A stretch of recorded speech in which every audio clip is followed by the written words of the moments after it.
Okay, so welcome back to my second channel. Welcome back to Jack in the Books. This video concept is one of my favorites to film on this channel. I've done 2 parts before. This is the 3rd installment, where basically I take 10 books from my TBR, so books that I want to read but haven't yet, and I read their opening line and react to it and then rank them from best opening line to worst opening line. So this is about opening lines that pull me in, that really capture me, that make me want to read that book. And that helps me decide which order to read the books in. So I have plucked the 10 books that I want to read next, and I'm going to rank them based solely on their opening lines. I will stack them up here so that you can see as my rankings change. Let's start with 3 Rooms. This is by Joe Hamya, and the opening line, oh, it's signed. That's cool. I don't think I knew that.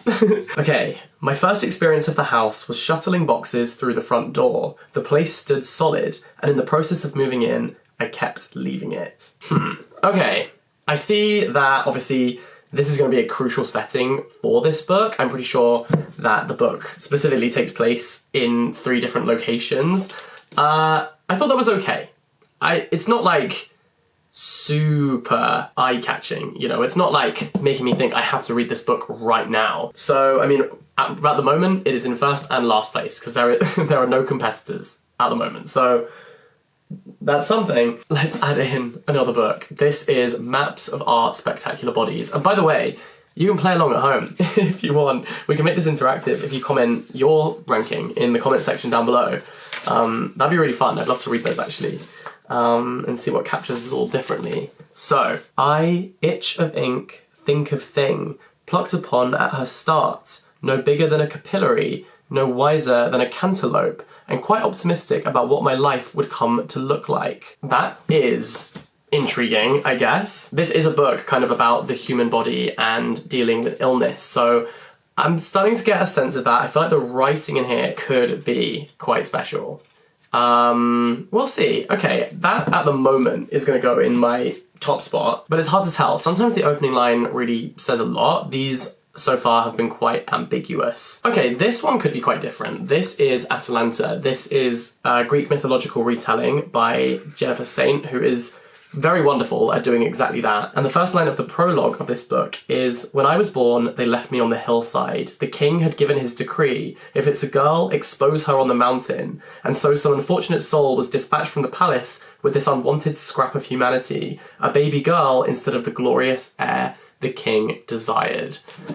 I mean, that introduces the themes of the book very well, I think. Obviously, it's a Greek mythology retelling, so we kind of have this like island setting and the royalty, but we also have the introduction of feminist themes, and that's what Jennifer Saint really explores within these novels. So that's 100% going in at the top spot. I feel like that's pretty endearing, right? I want to know more. I want to know what happens to this baby. I want to know all sorts of things. I feel like you get a little sense of like the customs of the time and what her treatment is going to be like throughout the book. So yeah, I think that's pretty good going for an opening. Next, we have this one. This is Mouth to Mouth by Antoine Wilson. And let's have a little look. The opening line is, "I sat at the gates at JFK, having red-eyed my way from Los Angeles, exhausted, minding my own business, reflecting on what I'd seen the night before, shortly after takeoff, shortly before sleep, something I'd never seen before from an aeroplane." Okay.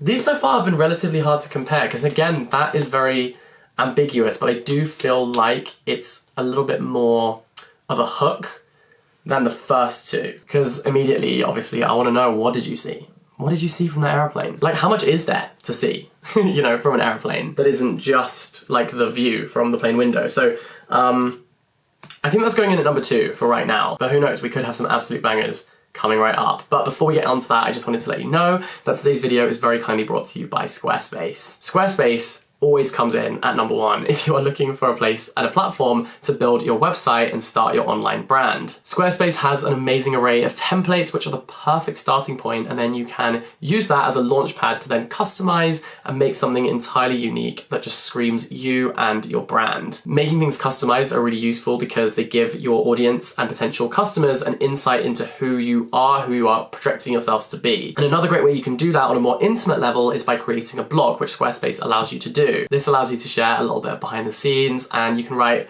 some great opening lines, but also some great full blog entries. If this sounds like something you're interested in and you are looking to start your own website, then head to squarespace.com for a free trial. You can test it out, and then when you're ready to launch, you can head to squarespace.com/jackinthebooks and use the code JACKINTHEBOOKS, easy to memorize, and that will get you 10% off your first purchase of a website or domain. You're welcome. Send me your website when you're finished making it, because I would love to have a little browse and have a look. And thank you so much to Squarespace for sponsoring this video. We love them. But will we love this? This is A Certain Hunger. I think this book is like messed up. I think it's about cannibalism. So I feel like there's going to be a very provocative opening line. Let's see. They all look the same, hotel bars, even when they don't. The oak and the glass, the palms and the bottles, the lighting that casts that singular glow, wrapping you in its warmth and pin-spotting your loneliness. Hotel bars smell like class privilege, desperation, and hope. I feel like immediately you're getting that kind of like irreverent tone. You can kind of see that the book is going to be relatively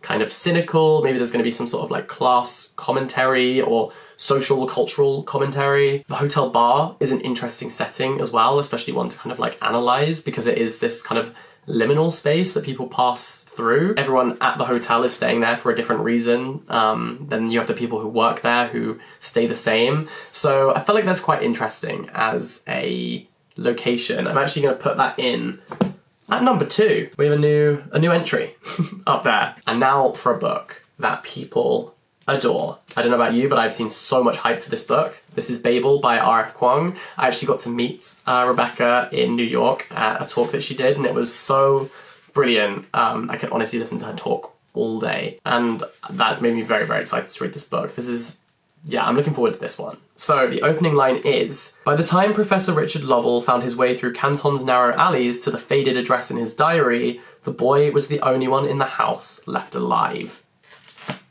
Okay, I see what you did there. This is a kind of dark academia book, and I know that it was very inspired by The Secret History, and that is a book which lets you know that a character has died, like, in the opening lines. So I can see where this gets some inspiration from that. Telling you that some characters have died in the opening line will always get me gripped. Like, that's gonna have me in the palm of its hand right from the offset. So I do think this is number 1. I feel like it reminds me of the opening line to Brighton Rock, which I think is one of the best opening lines of all time. It's something like, or along the lines of, Hale knew before he had been in Brighton 3 hours that they intended to murder him. And I just think that's such a brilliant way to start a book, and I feel like this is of a similar kind of vein. Like, we start off with that mystery of like, why have people been killed? Who set out to kill them? What did they do? Did they deserve it? You know, who's going to find them, who survives, etc, etc, etc. So Babel is my number 1 so far. Next, Booker Prize winner, The 7 Moons of Marley Almeida. You wake up with the answer to the question that everyone asks. The answer is yes, and the answer is just like here, but worse. That's all the insight you'll ever get, so you might as well go back to sleep.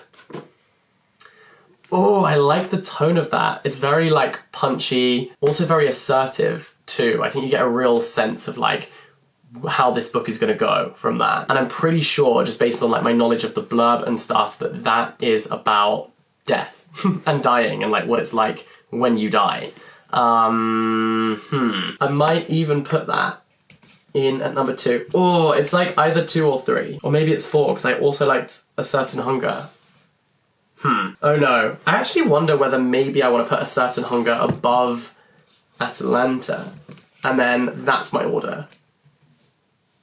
Yeah, I'm really thinking about this as if it matters, but it matters to me. So let's make this even more complicated with another book, which has a great title. And if the opening line is anywhere near as good as this title, we're in for a ride. This is I Love You, But I've Chosen Darkness. What a title. And oh, my copy is actually in the cover the wrong way round. The dust jacket is on upside down. That was confusing for a second there. Okay, well, let's read the opening line first. The opening line is, I've tried to tell this story a bunch of times. This will be my last try. Here in the garden with Mona. Lucky, Abigail, and Boomerang, each naked except for Boomerang, who is cinched into a blue plastic saddle. The garden hardly merits the word by the standards of the house-proud, resource-hoarding whites I must count myself among. My garden is mostly rock and dirt, wild, needless, as Mona with so many sticks in her hair. Lucky and Abigail are Netflix properties. They have no sticks in their hair, for my daughter gave them butch haircuts last time she was here. Lots going on there. There's a lot happening there. And I'm still deciding if I'm interested by that or not. You kind of get a little glimpse of this like domestic setting, being surrounded by these children, the wacky names too. One of them is called Boomerang. I really am not that excited by that. So it is gonna go in second to last. But that's because these top ones are really great. Next, we have Olga Dies Dreaming. The telltale sign that you're at a wedding of a rich person is the napkins. At the not rich person's wedding, should a waiter spill water or wine or a mixed drink of well liquor onto the napkin-covered lap of a guest, the beverage would bead up and roll off the cheap square of commercially laundered polyblend fabric, down the guest's leg, eventually pooling on the hideous, overly busy, patterned carpet designed and chosen specifically to mask these such stains. I'm sorry. It's so random and brilliant. I love it. I love that it's so assertive, again, like I said before, to open a book like that, to just be like, here it is, here's the book, you know? I feel like sometimes books open with like, especially maybe like Victorian novels would open with these like vast descriptions of setting, whereas this, we're straight in with like some sort of class commentary, some sort of criticism, witticism, little jokes, little asides, subordinate clauses, like it's all going on straight away. Like we don't even step back and take a run up, we just dive straight in. And I kind of love that. That really is what gets me hooked, because it says to me that the writing is going to be interesting and it's going to take you for a ride. So, is Olga Dies Dreaming at the #1 spot, unless Young Mungo? Douglas Stewart is a really great writer, so I'm not ruling it out. As they neared the corner, Mungo halted and shrugged the man's hand from his shoulder. It was such an assertive gesture that it took everyone by surprise. Turning back, Mungo squinted up at the tenement flat, and his eyes began to twitch with one of their nervous spasms. As his mother watched him through the ear of wheat pattern of the net curtains, she tried to convince herself that this twitch was a happy wink, a lovely Morse code that telegraphed everything would be okay. F-I-N-E. Her youngest son was like that. He smiled when he didn't want to. He would do anything just to make other people feel better. Huh, cool, interesting. That definitely tells me this book is going to be a character study. Like, we're really going to get to know these characters very intimately. I feel like this, to me, is going to go in at #3, because we get a little bit of, like, character relationships and dynamics and attitudes. You kind of feel like someone is hiding something, someone is trying to present themselves and perform in a certain way to please others, and there's this observer looking through the curtains. I don't know, I like that a lot. That was kind of quite textured and layered. So I think that is my final list. At last place, in #10, we have 3 Rooms. #9 is I Love You But I've Chosen Darkness. At #8, Maps of Our Spectacular Bodies. At 7, Mouth to Mouth. 6, Atalanta. 5, A Certain Hunger. 4, The 7 Moons of Marley Almeida. 3rd place is Young Mungo. Getting the silver medal here is Babel, and in at #1, in 1st place, this is your podium, Olga Dies Dreaming. So, that is a book I'm going to be reading very, very soon, and if the opening line is anything to go by, I think I'm going to have a great time with it. So, you can look out for a review of that very soon. I'll let you know, and I'm sure I'll make another one of these videos soon as well, because I love making them, and I find it very interesting seeing what authors do with their opening line, because you only get one. You only get one first impression. So I'm also thinking a lot about what my opening line of my novel is going to be. You'll find out sometime soon. Anyway, thanks so much for watching this video. All the best, stay in touch, have a wonderful day, and I'll catch you very, very soon. Bye-bye!